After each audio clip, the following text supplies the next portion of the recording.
आपल्या पुण्यात चांगले शाकाहारी रेस्टॉरंट्स कमीच आहेत नाही का? पण आता नो वरीज, प्रेझेंटिंग पुणेरी विलेज. आपल्या पुण्यातल्या स्वामीनारायण मंदिरासमोरच इथे तुम्हाला मिळेल शांत आणि प्रशस्त जागा. जेवणाची चव ती तर एकदम भारी. प्रत्येक खास तुम्हाला वाह म्हणायला लावेल. ताजे पदार्थ, उत्तम चव आणि पोटभर जेवण यांची गॅरंटी. घरातल्या सगळ्यांसोबत बाहेर जेवायला जायचंय तर मग पुणेरी विलेज तुमच्यासाठीच आहे. काय मग आजच या रेस्टॉरंटला भेट देताय ना? नमस्कार, मी प्रज्ञा आणि तुम्ही पाहताय न्यूज अनकटच्या सकारात्मक बातम्या, जिथे प्रत्येक बातमीत आहे आशेचा किरण. पंढरपूर आषाढी वारीच्या पार्श्वभूमीवर राज्य सरकारकडून वारकऱ्यांसाठी आणखीन एक दिलासादायक निर्णय घेण्यात आलाय.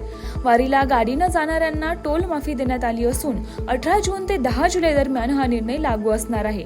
सार्वजनिक बांधकाम विभागानं या संदर्भातील अधिकृत आदेश जारी केला असून 10 मानाच्या पालख्या जाणाऱ्या मार्गांवर ही टोल माफी देण्यात आली आहे. उन्हाळ्याच्या सुट्टीनंतर काल शाळा उघडल्या असून शाळेच्या पहिल्या दिवशी राज्यभरात विद्यार्थ्यांचे प्रवेशोत्सवाने स्वागत करण्यात आले. शाळा उघडण्यापूर्वी शाळा परिसर तसेच वर्गांमध्ये स्वच्छता करण्यात आली आहे. पुस्तके, गणवेश वाटपाची तयारी देखील शाळा स्तरावर पूर्ण झाली असून वाटप सुरू करण्यात आले. शाळेत रांगोळी काढण्यापासून ते फुले आणि फुग्यांची सजावट करण्यात आली आहे. शाळेत पहिल्यांदाच पाऊल ठेवणाऱ्या विद्यार्थ्यांसाठी सनई चौघडे वाजवून तर काही ठिकाणी बैलगाडीत विद्यार्थ्यांची मिरवणूक काढून शाळा सुरू करण्यात आली आहे. झपाट्यानं कमी होत असलेल्या जंगलांचे आणि वन्य प्राणी संवर्धनाचे महत्त्व मुलांना योग्य वयात कळावे या दृष्टीनं jungle bells nature walk charitable trust आणि बोगनवेल फार्म्स यांच्या संयुक्त विद्यमाने wild life festival for kids या विशेष कार्यक्रमाचं आयोजन पुण्यात करण्यात आले. काल या कार्यक्रमादरम्यान 200हून अधिक पक्षी आणि प्राण्यांचे हुबेहूब आवाज काढून ताडोब्याचे बर्डमॅन सुमेध वाघमारे यांनी मुलांना वन्यजीव संवर्धनाचे महत्त्व पटवून दिले.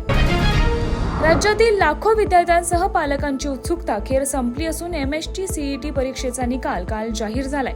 विशेष म्हणजे या परीक्षेत 22 विद्यार्थ्यांनी 100% म्हणजेच परिपूर्ण पर्सेंटाईल गुण मिळवले आहेत. भौतिकशास्त्र, रसायनशास्त्र आणि गणित गटासाठी हा निकाल जाहीर झाला असून अधिकृत संकेतस्थळावर हा निकाल पाहता येणार आहे. भौतिकशास्त्र, रसायनशास्त्र आणि जीवशास्त्र गटाचा निकाल आज 17 जून रोजी जाहीर केला जाणार आहे.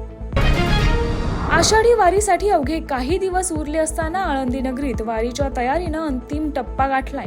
लाखो वारकऱ्यांच्या आगमनापूर्वी सर्व व्यवस्था युद्धपातळीवर पूर्ण करण्यात आल्या असून प्रशासनानं वारकऱ्यांच्या सोयीसाठी आणि स्वच्छतेसाठी विशेष लक्ष दिले.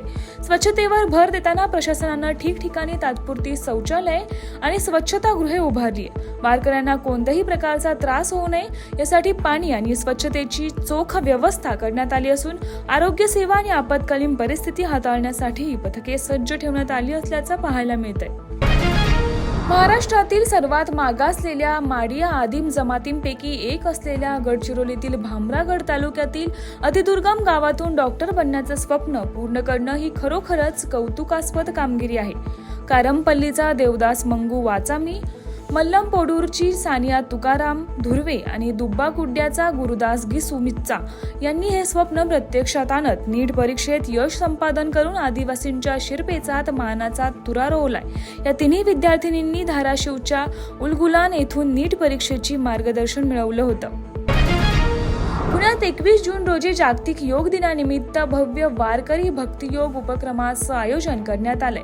या दिवशी श्री संत ज्ञानेश्वर महाराज आणि श्री संत तुकाराम महाराज यांच्या पालख्या पुणे शहरात असून लाखो वारकऱ्यांसह शहरातील 200हून अधिक महाविद्यालये, 25 विद्यापीठे आणि विविध सामाजिक संस्था, राजकीय पक्ष, गणेश मंडळाचे कार्यकर्ते योग साधनेत सहभागी होणार असल्याची माहिती आयोजकांनी दिली आहे. महाराष्ट्र सरकार, पुणे विद्यापीठ, महानगरपालिका, श्री क्षेत्र आळंदी, देहू आणि विद्यार्थी विकास मंच यांच्या संयुक्त विद्यमाने हा उपक्रम आयोजित करण्यात आलाय.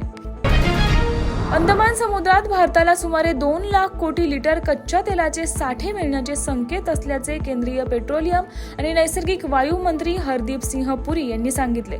जर हा अंदाज बरोबर ठरला तर यातून भारताचा GDP सुमारे 5 पट वाढू शकतो, असं मत हरदीप सिंह यांनी व्यक्त केलंय. या बातमीसह न्यूज अनकटच्या सकारात्मक बातम्यांमध्ये इथेच थांबूया. अशाच आशादायी बातम्यांसाठी पाहत राहा न्यूज अनकट.